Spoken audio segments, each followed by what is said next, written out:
मूळ ग्रंथाच्या बाहेरच्या कथा या मनोरंजन म्हणून सांगितल्या जातात, पण हा ग्रंथ काही मनोरंजनाचा नाही. त्याच्यामुळे त्या सांगू नका अशी मी आपल्या सगळ्यांना प्रार्थना करतो. हा जो राजा जनक, आणि तुमच्या माहिती करता सांगतो की कथा ज्यावेळेला आपण करतो किंवा घरी सुद्धा तुम्ही ज्यावेळेला कथा वाचन करणार आहात, ज्यावेळेला तुम्ही व्यासपीठावरती प्रत्यक्ष बसता, त्यावेळेला मूळ ग्रंथ हा आपल्या समोर असतो. अनेकांनी 2-3 जणांनी मला या आठवड्यात विचारलं की एवढ्या सगळ्या कथा पाठ कशा काय होतात? तर कोणतीही कथा पाठ होत नाही. हे तुम्ही पुन्हा आपल्या बुद्धीशी पक्क करा की व्यासपीठावरती बसल्यानंतर आपण वैयक्तिक कोणतीही गोष्ट बोलत नाही, म्हणजे मी बोलतोय अशा भावनेनं त्या ठिकाणी बसू नका. तिथे बसल्यानंतर ज्या काही गोष्टी आपल्या मुखातून बोलल्या जातात तर त्या भगवंतांच्या कृपेमुळे असतात, आणि त्यांना जे अपेक्षित आहे तेच ते आपल्या मुखातून वदवून घेतात. त्याच्यामुळे सगळ्यात सोपं काय आहे तर एक यातलं की ती कथा आपल्या समोर आहे, त्याच्यामुळे ती पाठ करून आपल्याला सांगायची नाही, आणि पाठ करून तुम्ही फार सांगूही शकणार नाही. बऱ्याच ठिकाणी किंवा मला आता ओळखीचं कोणीतरी श्रवणाला जातं ना, तर त्यावेळेला सांगतात की त्यांनी एक काय 200 पानी वह्याच्या वह्या लिहून आणल्या होत्या, आणि एकदा त्यांनी असं खाली बघून जे सुरू केलं मंगलाचरण झाल्यानंतर, की ते वही संपेपर्यंत, म्हणजे मध्ये काय भजन किंवा काय एखादं पद जर त्या म्हणणार असतील तर तो सगळा भाग अक्षरशः वहीमध्ये वाचून त्या सांगत होत्या. तर गोष्टी कुठल्याही वाचून सांगून त्याचा उपयोग नाही. तत्वज्ञानाचा जो भाग आहे तो तुम्ही समोर जसाचा तसा लिहिला आणि तो सांगितला किंवा त्याच्याबद्दल थोडीशी कल्पना दिली. जसं की एखादी गोष्ट आपल्या लक्षात राहणार नाही, किंवा वाणीचे 4 प्रकार आहेत, परा, पश्चंती, मध्यमा आणि वैखरी.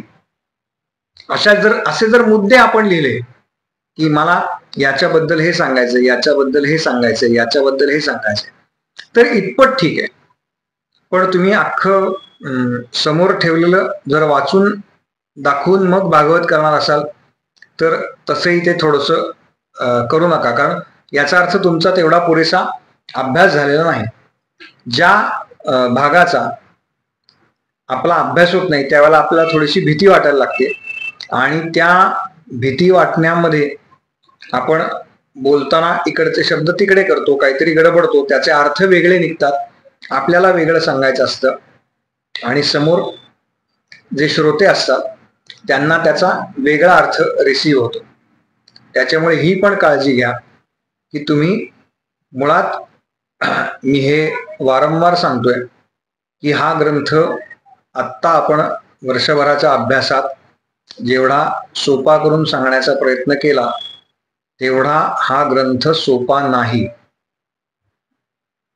आपल्याला काही वर्ष सतत याचा अभ्यास करावा लागणार आहे, आणि त्याच्यानंतर हा आपल्याला थोडासा समजायला लागेल. मला सुद्धा हा ग्रंथ आत्तापर्यंत समजलेला नाही. ज्या वेळेला आपण तो ग्रंथ उघडून वाचायला सुरुवात करतो त्यावेळेला आपल्याला असं लक्षात येतं की अरे, ही गोष्ट तर मला याच्या आधी समजलीच नव्हती, म्हणजे ही गोष्ट मला माहितीच नाहीये. जरी आपण ती गोष्ट, आपण जे व्हिडिओ केले त्याच्यातनं तुम्ही 10 वेळा ऐका, आणि ज्या वेळेला तुम्ही स्वतः तुमचा त्याच्याबद्दल काही विचार कराल त्यावेळेला तुम्हाला त्या 10 वेळा जे तुम्ही ऐकलंय त्याच्यापेक्षा वेगळा एक काहीतरी विचार असा येईल की तो त्या गोष्टीतनं तुम्हाला सांगण्याचा प्रयत्न झालेला असेल. तेव्हा ही जी प्रक्रिया आहे ही अशी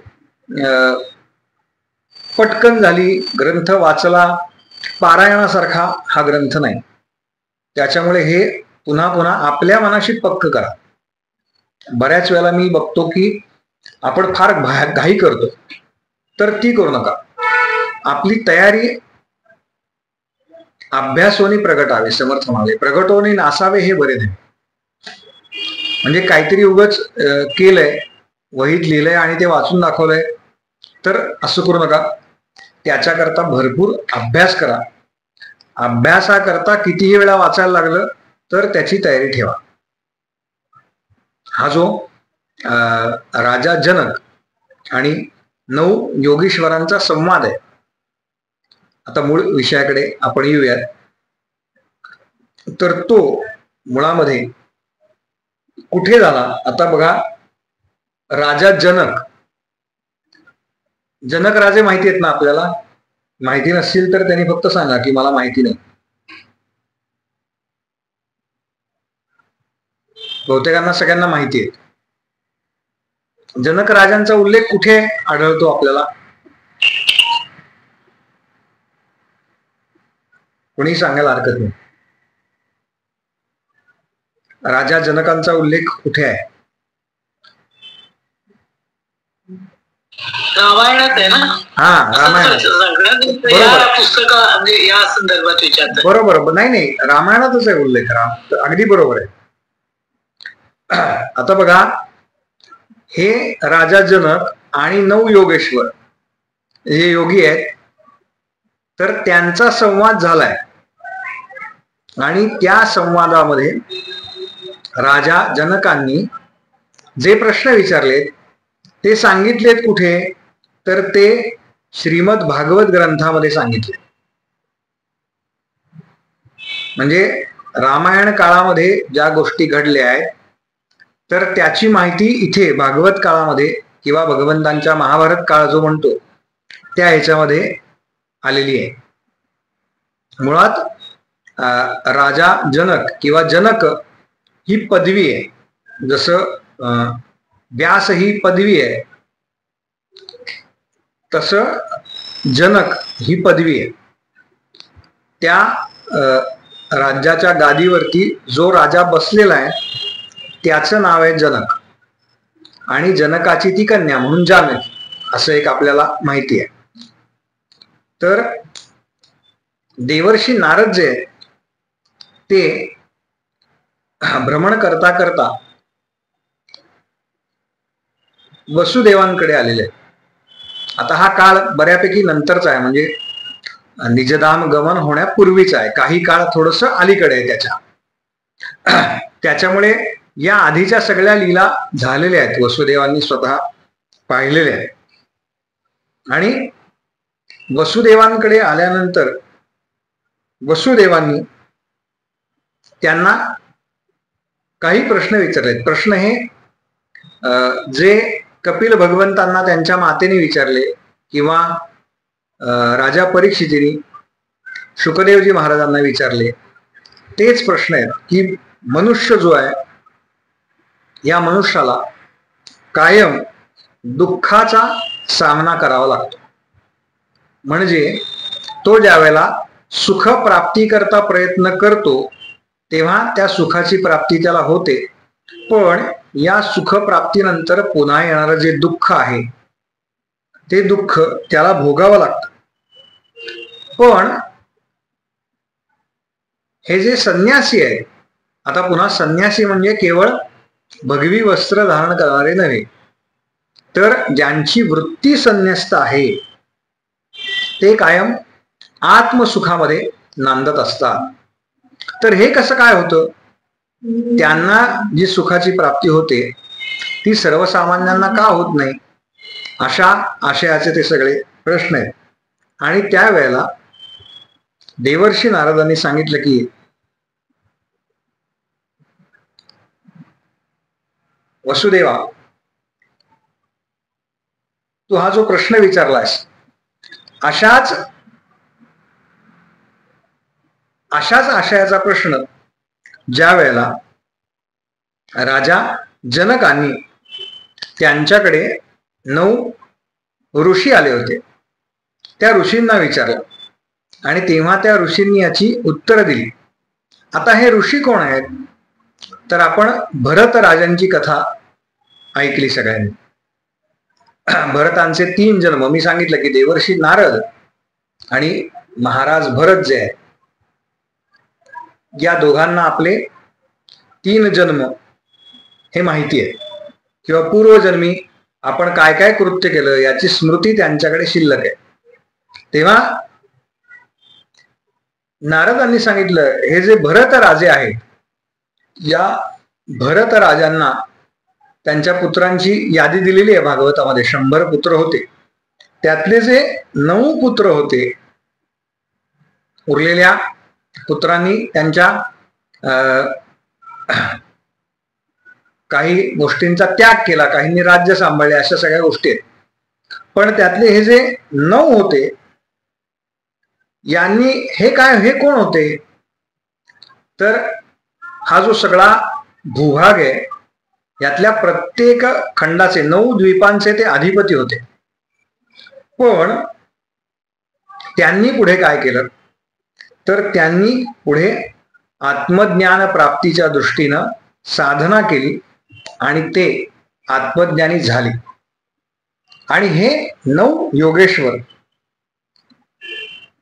हे एकदा जनकाच्या दरबारामध्ये आले. त्या जनकाच्या दरबारामध्ये जनक राजांनी त्यांना प्रश्न विचारले. हे 9 ऋषी कोण आहेत, तर त्यांची नावं भागवतामध्ये दिली आहेत. पहिले आहेत कवी, दुसरे आहेत हरी, तिसरे अंतरिक्ष, प्रबुद्ध, पिप्पलायन, अविर्होत्र, द्रुमिल, चमस आणि करभाजन. पुन्हा सांगतो नाव. कवी, हरी, अंतरिक्ष, प्रबुद्ध, पिप्पलायन, अविर्होत्र, द्रुमिल, चमस आणि करभाजन असे हे 9 जण राजा जनकाच्या दरबारामध्ये आले. आणि दरबारामध्ये आल्यानंतर राजाला फार बरं वाटलं. त्याला हे लक्षात आलं की माझं काहीतरी पूर्व पुण्य आता फळाला आलेलं आहे. तेव्हा हे जे अत्यंत तपस्वी, ज्ञानी आणि ज्यांना प्रत्यक्ष ती आत्मतत्व नावाची वस्तू ती काय आहे ते माहिती आहे, असे माझ्या दरबारात आले. तर यांना मी असं विचारावं, मुळात जनक राजे जे आहेत किंवा त्या राज्यावरती जे बसणार आहेत, ते काय म्हणतात, परंपरेने चालत आलेले नाही, तर त्यांनी काहीतरी विशिष्ट साधना करून ते त्या पदापर्यंत पोहोचलेले आहेत. असं असून सुद्धा मला काहीतरी जाणून घेण्याची इच्छा आहे त्यांच्याकडनं. म्हणून भागवत हा ग्रंथ मुळात श्रवणाचा ग्रंथ याच्याकरता आहे की मला काहीतरी माहिती आहे, पण तरी सुद्धा मला जे माहिती आहे त्याच्यापेक्षा अधिक काहीतरी आहे हे मला समजून घ्यायचंय. आणि समजून घेण्याकरता श्रवण हे अत्यंत महत्वाचं आहे. या न्यायानं राजाने या सगळे आलेले असताना त्यांचा आदर सत्कार केला आणि त्यांना काही प्रश्न विचारला की तुम्ही मला जो खरा भागवत धर्म आहे त्या धर्माचा उपदेश करावा. म्हणजे नेमकं वागावं कसं. धर्म याचा अर्थ आपण जो धारण केलेला आहे तो. मग आपण भागवत धर्म धारण केलेला आहे म्हणजे आपण भगवंतांचे भक्त आहोत. तर ते भक्त असताना आम्ही काय नेमकं केलं पाहिजे हा प्रश्न या राजानं इथे विचारलेला आहे. त्यावेळेला कवी नावाचे जे पहिले ऋषी आहेत यांनी सांगितलं की या जगामध्ये अशी एकमेव गोष्ट आहे की ज्याच्यामुळे आपलं भय नाहीसं होतं, आणि ती म्हणजे भगवंतांच्या चरणाची नित्य उपासना. भागवत धर्म म्हणजे काय? तर भगवंतांच्या चरणाची नित्य उपासना याला खरं तर भागवत धर्म म्हटलेलं आहे. पण म्हणजे काय? तर त्या चरणांची प्राप्ती होण्याकरता आम्हाला कोणकोणत्या गोष्टी कराव्या लागतात? तर त्यात म्हणजे आम्ही ज्या नश्वर पदार्थांबद्दल आमच्या हृदयामध्ये किंवा आमच्या चित्तामध्ये जी ममता उत्पन्न केलेली असते त्याचा त्याग करावा लागतो. आणि हे कशानं होतं? तर भगवंतांच्या बद्दल ज्या वेळेला आमचं चित्त शुद्ध होतं, ते शुद्ध कशानं होतं? तर ती जी चित्तशुद्धी सांगितली आहे ही केवळ आणि केवळ उपासनेनं होते. म्हणून भगवंतांच्या चरणाची नित्य उपासना यालाच भागवत धर्म सांगितलेला आहे. त्याचबरोबर आम्हाला जन्म मिळाल्यानंतर ज्याला जन्म आहे त्याला जन्माबरोबर काहीतरी कर्म आहेत. गीतेमध्ये तर संपूर्ण कर्म मार्ग किंबहुना आहे, किंबहुना कर्माला प्राधान्य द्या असं सांगितलेलं आहे. मग जर भगवंतांच्या चरणाची नित्य उपासना हेच जर या व्यावहारिक जगामध्ये अत्यंत महत्वाचं असेल, कारण त्याचमुळे आमच्या मनामध्ये जी ममता उत्पन्न झालेली आहे की ज्याचा परिणाम म्हणून आम्हाला दुःख भोगावं लागतं, तर हे त्या भगवंतांच्या चरणाच्या नित्य उपासनेनं दुःख आमचं दूर होणार आहे. पण कर्म त्याचबरोबर करावे लागतील. मग ती कर्म कशी करायची? तर मनुष्यानं शरीर, वाणी, मन, इंद्रिय, बुद्धी आणि त्याचबरोबर अहंकार या सगळ्या गोष्टींना एकत्र घेऊन मनुष्य कर्म करतो. बघा, आपण एखादी गोष्ट केली की आपल्याला दुसऱ्या क्षणाला वाटतं ती मी केली, म्हणून अहंकाराला इथे बरोबर घेतलेलं आहे. बाकी सगळ्या गोष्टी आहेतच. एखादं कर्म आपण हातानं करतो, एखादं कर्म वाचेनं करतो, एखादं कर्म मनानं करतो. त्यामुळे ही जी ज्याला पंच ज्ञानेंद्रिय पंच कर्मेंद्रिय असं म्हटलं जातं, 11वं मन, मन, बुद्धी, चित्त आणि अहंकार, अशा 14 गोष्टी त्या एखाद्या कर्मामध्ये इन्व्हॉल्व्ह असतात. तर ते कर्म केल्यानंतर काय करावं? तर ते कर्म तसंच्या तसं भगवंतांना अर्पण करावं, जेणेकरून थोडक्यात गीतेमध्ये जे सांगितलं आहे तेच ह्या ऋषींनी या सगळ्या म्हणजे संवादामध्ये सांगितलेलं आहे. ते सगळं कर्म भगवंतांना अर्पण करावं. अशा पद्धतीनं आपण एक एक कर्म भगवंतांना अर्पण करत गेलो की हळूहळू आपली त्या कर्मफलापासूनची जी आसक्ती आहे ती कमी कमी होत जाते, आणि त्याचा परिणाम म्हणून आपलं चित्त अधिक अधिक शुद्ध होत जातं, ज्याच्यामुळे आमची अशी स्थिती येते की सुखदुःखे समे कृत्वा. आम्हाला सुख आणि दुःख या ज्या बाह्य गोष्टी ज्याला आपण म्हणतो, प्रत्यक्षामध्ये हे सगळे मनाचे खेळ आहेत, पण बाह्य गोष्टींमुळे आम्हाला या गोष्टी सुख आणि दुःख जाणवतं. तर ती पातळी आपली ती पातळी आपण ओलांडतो सुख आणि दुःखाची, आणि भगवंतांच्या चरणापाशी जी परम शांती आहे त्याचा आपण अनुभव घेऊ शकतो.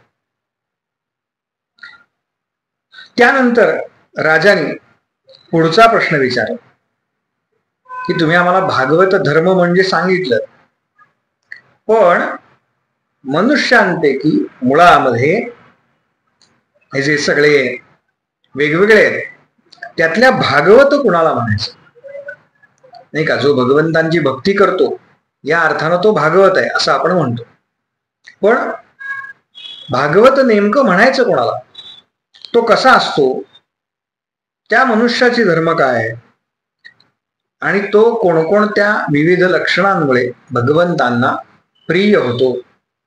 म्हणजे तो केवळ भागवत आहे म्हणून भगवंतांना प्रिय नाही, तर त्याची अशी लक्षणं काय. त्यावेळेला दुसरे जे ऋषी आहेत हरी, त्यांनी उत्तर दिलेलं आहे. हरी म्हणतात की जो सर्व प्राण्यांच्या शरीरामध्ये आत्मरूपानं व्यापून राहिलेला आहे तेच प्रत्यक्ष भगवत नावाचं तत्व आहे, आणि असं जो पाहतो म्हणजे चराचर वस्तूमध्ये भगवंतांचाच अंश आहे असं जो पाहतो, आपण जे चतुश्लोकी भागवत म्हणतो त्याचा हा पहिला श्लोक आहे. अहमेवा समे वाग्रे. म्हणून मी त्याही वेळेला आधी म्हटलं होतं की ज्याला श्रीमद भागवताचा प्रथम श्लोक कळला त्याला श्रीमद भागवत कळलं किंवा कळायला सुरुवात झाली असं म्हणतात. अगदी हेच हरी ऋषींनी सांगितलेलं आहे. ज्याची अशी पक्की धारणा आहे की प्रत्येक चराचर वस्तूमध्ये ते भगवत तत्व सामावलेलं आहे त्यालाच उत्तम भागवत समजावे, म्हणजे तो मनुष्य उत्तम भागवत होय. जो भगवंतांवर प्रेम करतो, त्यांच्या भक्तांशी मैत्री करतो, त्यांच्यावरती भगवंतांचा द्वेष करणारे जे लोक आहेत त्यांची उपेक्षा करतो, तो थोडा कमी प्रतीचा भागवत समजा. आणि त्याच्यानंतर जो भगवंतांच्या केवळ मूर्ती पूजेवरती विश्वास ठेवतो. आत्ता आपला विषय निघाला योगायोगानं. बघा, मला माहिती नव्हतं तुम्ही हे विचारणार आहात या नवरात्रीच्या निमित्तानं की असं काय आहे का की हे केलं म्हणजेच अमुक केलं म्हणजे तमुक केलं, म्हणजे मग देवपूजा करायची का नाही करायची, या काळात करायची का नाही करायची. तोच मुद्दा अगदी इथे मांडलेला आहे की जो भगवंतांच्या केवळ मूर्तीवरती पूजा अर्चा करतो आणि ते करत असताना त्याची तेवढी भक्ती नसते, म्हणजे इथे भक्तीला किती प्राधान्य आहे आपल्या सगळ्या कृतीमध्ये हे सांगितलंय, तर त्याला कनिष्ठ भागवत समजा. म्हणजे केवळ 4 तास मी गेल्या सप्ताह जो झाला त्या सप्ताहामध्ये सलग जे 2 सप्ताह होते त्यातल्या दुसऱ्या सप्ताहामध्ये हा विषय मांडला की मुळात आपण पाप करतो म्हणजे काय करतो आणि पुण्य करतो म्हणजे नेमकं काय करतो. तर हे एकदा आपण समजावून घेतलं पाहिजे. आम्हाला असं वाटतं की आम्ही 2 तास 4 तास पूजा केली, मंदिरात गेलो, स्तोत्र पठण केलं, जपजाप्य केलं, याचा अर्थ आम्ही पुण्यकर्म केलं. तर आपल्या सगळ्यांकरता सांगतो की आपण जी पूजा करतो, किंबहुना आपण जे जपजाप्य करतो, आपण जी काही साधना म्हणू, उपासना म्हणू किंवा इतर काही करतो. काही जण सांगतात की मी 13 माळा केल्याशिवाय पाण्याचा घोट घेत नाही, मग मी केवढा जबरदस्त आहे. तर आपण हे जे सगळं काही करतो हे पाप किंवा पुण्य किंबहुना या दोन्हीपैकी कशातही येत नाही. आपण जर एखाद्याला मदत केली तर ते आपलं पुण्यकर्म म्हणून गणलं जातं, आणि आपण एखाद्याला त्रास दिला तर ते पापकर्म म्हणून गणलं जातं. अष्टादश पुराणेषु व्यासस्य वचनम द्वयम. 18 पुराण व्यासांनी लिहिली, त्या सगळ्या पुराणांचं सार काय? तर हे या दोन गोष्टी, हे या पुराणाचं सार आहे. सगळ्या पुराणांचं सार काय आहे? तर या दोनच गोष्टी आहेत. परोपकाराय पुण्याय पापाय परपीडनम. आम्ही एखाद्याची मदत केली, परोपकार या अर्थानं मदत केली, तर ते आमचं पुण्य म्हणून धरलं जातं, आणि आम्ही एखाद्याला त्रास दिला तर ते पाप म्हणून धरलं जातं. त्याच्यामुळे तुम्ही किती वेळ पूजा करताय आणि त्यात काय सुगंधी अत्तर वापरताय का कुठली उदबत्ती वापरताय, याच्यानी तुमच्या पुण्यामध्ये काहीही फरक पडत नाही. हे पक्क लक्षात ठेवा. मग आपण करत असलेली मदत ही केवळ व्यवहारातली नाही, काया वाचा मने, म्हणजे आपण एखाद्याबद्दल सच्चिंतन जरी केलं तरी सुद्धा ते आपलं सच्चिंतन हे आपल्या पुण्यामध्ये धरलं जातं. बऱ्याच वेळेला असं वाटतं लोकांना की एखाद्याला आपण काही 4 पैसे दिले की आपलं काम झालं, म्हणजे आपल्याकडनं पुण्य झालं. तर तो व्यवहारातला एक भाग झाला, ते पुण्य झालंच. पण त्याचबरोबर त्या व्यक्तीबद्दल आपण सद्भावना बाळगणं. बऱ्याच वेळेला आपण असं आपल्याकडनं नकळत होतं, कोणीतरी आपल्याला काहीतरी सांगतं आणि आपला ज्याला एखाद्या व्यक्तीबद्दलचा पूर्वग्रह दूषित होणे असं म्हणतात, की आपण त्याच्याबद्दल त्याच पद्धतीने विचार करायला लागतो. मग आपण त्याची कदाचित शहानिशा करत नाही. व्यवहारामध्ये एका अर्थाने असे कटू अनुभव येतात की आपल्या चांगल्या करता म्हणून ती व्यक्ती आपल्याला तिसऱ्या व्यक्तीबद्दल तसं सांगते, ज्याला आपण म्हणतो की आपण त्या रस्त्याला जाऊ नये बाबा, याच्या करता कदाचित त्या व्यक्तीनं ते सूचित केलेलं असतं. तर हे बरोबरच आहे, हे योग्यच आहे. पण म्हणून आपण त्याच्यामध्ये काही मसाला लावावा आणि ते तिसऱ्या व्यक्तीला सांगावं, असं जर आपण आपल्याकडून चुकून होणार असेल तर ते आपल्या पापकर्मांमध्ये गणलं जातं. तेव्हा आपल्याला एखादी गोष्ट पटली नाही किंवा आपल्याला एखाद्या व्यक्तीबद्दल काही वेगळी गोष्ट कानावरती आली तर आपण ती गोष्ट त्याचा उहापोह करणं थांबवावं. अन्यथा दुसरा मार्ग म्हणजे आपण त्या व्यक्तीबद्दल बोलणंच थांबवावं. म्हणजे असं म्हणतात की एखाद्याची निंदा चालली आहे आणि तुम्ही ती निंदा ऐकलीत तरी सुद्धा तुम्ही त्यातल्या पापाचे वाटेकरी होता. मग काय, तर आपण त्या ठिकाणी थांबू नये असं म्हणतात.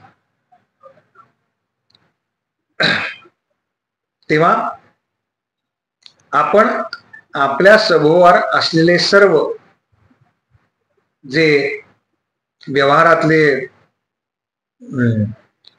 गोष्टी आहेत चराचराच्या, त्या सर्व गोष्टींमध्ये भगवंत आहे याची पक्की खात्री आपल्या मनामध्ये ठेवावी. त्यानंतर जनक राजाने पुढचा प्रश्न विचारला की हे सगळं तुम्ही सांगताय हे बरोबर आहे, पण हे सगळं कशामुळे होतं, तर भगवंतांची जी माया आहे त्या मायेमुळे हे सगळं होतं. तेव्हा ही भगवंतांची जी माया आहे ती माया मोठमोठे मायावी जे आहेत त्यांना सुद्धा मोहित करते. तेव्हा या मायेचं नेमकं स्वरूप काय आहे हे तुम्ही आम्हाला सांगा.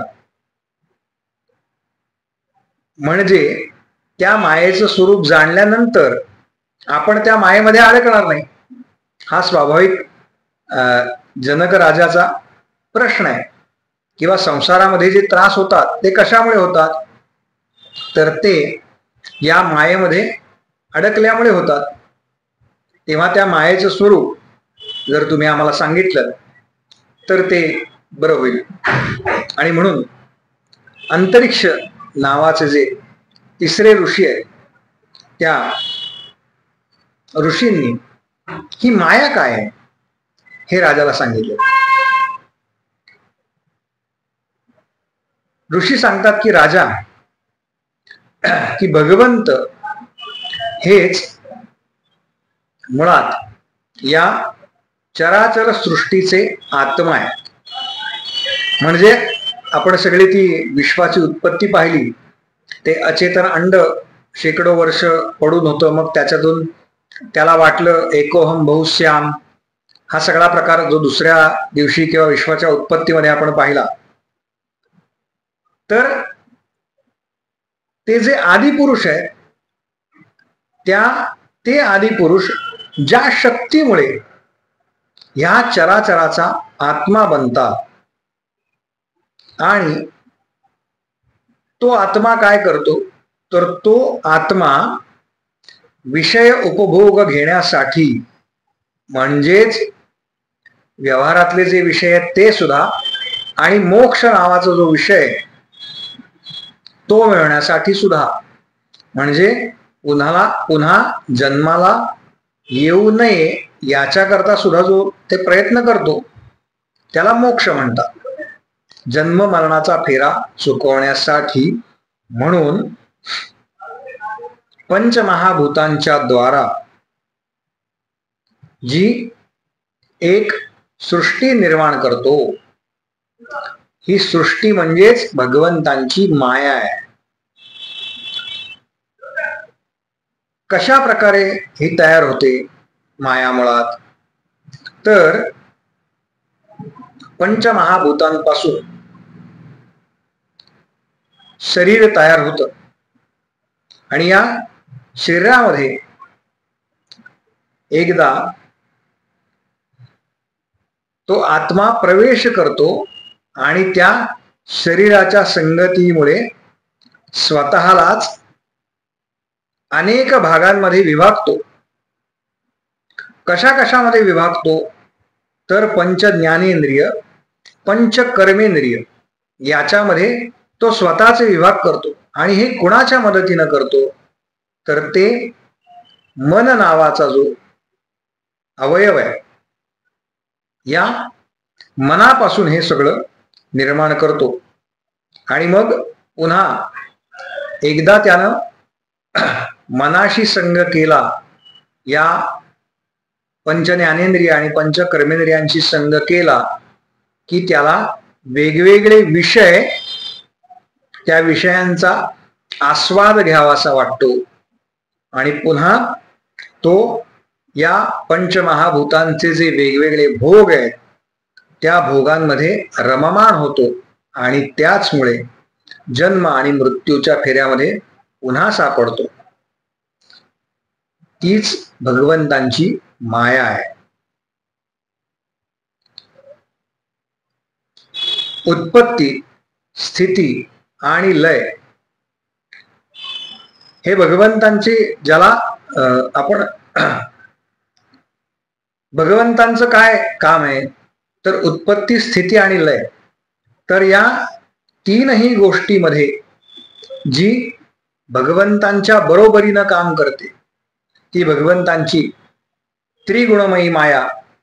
या मायेचा पार लागणं अत्यंत अवघड आहे राजा. तरी सुद्धा तुझ्या इच्छेप्रमाणे मूळ भगवंतांची माया काय हे तुला आम्ही सांगण्याचा प्रयत्न केला. पुढे राजानं विचारलं की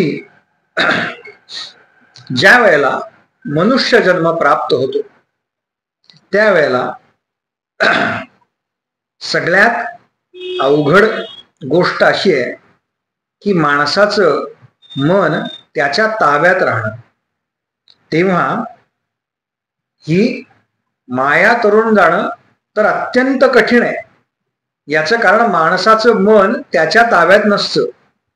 तेव्हा ही भगवंतांची जी माया आहे ती तरुण जाण्यासाठी सर्वसामान्य स्थूल बुद्धीचे लोक यांनी काय केलं पाहिजे, किंवा ते ही माया कशा पद्धतीनं तरुण जाऊ शकतील याच्याबद्दल तुम्ही मला मार्गदर्शन करा. तेव्हा प्रबुद्ध नावाचे जे ऋषी आहेत त्यांनी सांगितले की राजा, मुळामध्ये मनुष्याला सुख हवंय, पण ते सुख मिळवण्याकरता तो काही ना काहीतरी धडपड करतो, काही ना काहीतरी प्रयत्न करतो, आणि त्या प्रयत्नांचं फल हे त्या सुखामध्ये होतं. आणि त्याच्यानंतर पुन्हा सुखानंतर त्याची दुसरी जी बाजू आहे नाण्याची, ते म्हणजे दुःख त्याला प्राप्त होतं.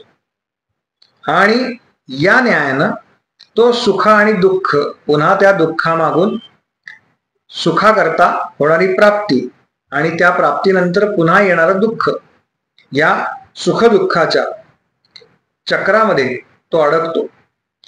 वास्तविक तो या सगळ्यातून बाहेर पडण्यासाठी म्हणून प्रयत्न करत असतो, परंतु तो ज्याच्या मागे लागलेला आहे ते व्यवहारातले सगळे पदार्थ नाशवंत आहे. तेव्हा मुळात तो नश्वर गोष्टींच्या पाठीमागे लागतो. त्याच्यामुळे त्याला सुख आणि दुःख ह्या गोष्टी सतत जाणवणार. तेव्हा काय होतं तर मुळात एखादी गोष्ट प्राप्त करण्याकरता तो काय करतो तर आपल्या बरोबरचे जे सगळे आहेत त्यांच्या बरोबर स्पर्धा करतो. आणि ही स्पर्धा करत असताना नकळत, म्हणजे त्याच्या नकळत तो त्या लोकांचा द्वेष करायला लागतो, मत्सर करायला लागतो. आणि मत्सर ही अशी भावना आहे की जी मनाच्या पातळीवरती मनातून बाहेर काढणं हे अत्यंत अवघड आहे. तेव्हा त्यानं काय केलं पाहिजे, ज्याला असा मत्सर आपल्या मनातून बाहेर काढायचा आहे, तर त्यानं काय करावं तर मत्सराचा लोप होण्याकरता त्यानं सद्गुरूंना शरण जावं, गुरूंना शरण जावं. कारण गुरु हे असं तत्व आहे जे आपल्याला ईश नावाच्या तत्वापर्यंत पोहोचण्याकरता ज्या काही सगळ्या पायऱ्या आहेत, ज्याच्यामध्ये प्रामुख्यानं निष्कपट अशी भक्ती आहे, तर त्या भक्ती मार्गावरती कोण आणतं आपल्याला तर ते आपले गुरु आणतात. म्हणून अशा गुरूंना शरण जावं. त्याचबरोबर भगवत प्राप्ती करण्याकरता जे वेगवेगळे मार्ग आहेत त्या मार्गापैकी एक म्हणजे आपला मार्ग बरोबर आहे आणि दुसऱ्यांचा चुकीचा आहे अशी जी एक आपली श्रद्धा असते, तर अशी श्रद्धा कधीही ठेवू नये. म्हणजे मी ज्या मार्गाने जातोय त्याच मार्गाने मला भगवत प्राप्ती, किंबहुना सगळ्यांना भगवत प्राप्ती या एकाच मार्गाने होणार आहे, अन्य मार्ग जे आहेत ते चुकीचे आहेत, अशी जी कल्पना असते ही कल्पना कधीही ठेवू नये. दुसऱ्या इतर मार्गांचा, इतर शास्त्रांचा कधीही त्यांची निंदा करू नये. त्याच्यानंतर जे आपल्याला हठयोगामध्ये सांगितलेले आहेत त्या मार्गाचा अवलंब करावा. कोणतीही वासना सोडून एखादं कर्म करावं, म्हणजे पुन्हा कर्मफलाचा त्याग करावा. सत्य भाषण करावं कायम आणि मनाचा निग्रह करावा. अशा गोष्टींचा अभ्यास जर त्यानं सातत्यानं केला तर त्याला ही जी आपली वृत्ती आहे त्या वृत्तीवरती विजय मिळवता येईल आणि त्याच्यानंतर अत्यंत अवघड असलेली जी माया आहे ती माया तो अगदी सहजपणे पार करून जाईल. गोपाल कृष्ण भगवान की जय. गोपाल कृष्ण भगवान की जय. गोपाल कृष्ण भगवान की जय. उरलेले पुढच्या वेळेला घेऊ, फार जड नको व्हायला.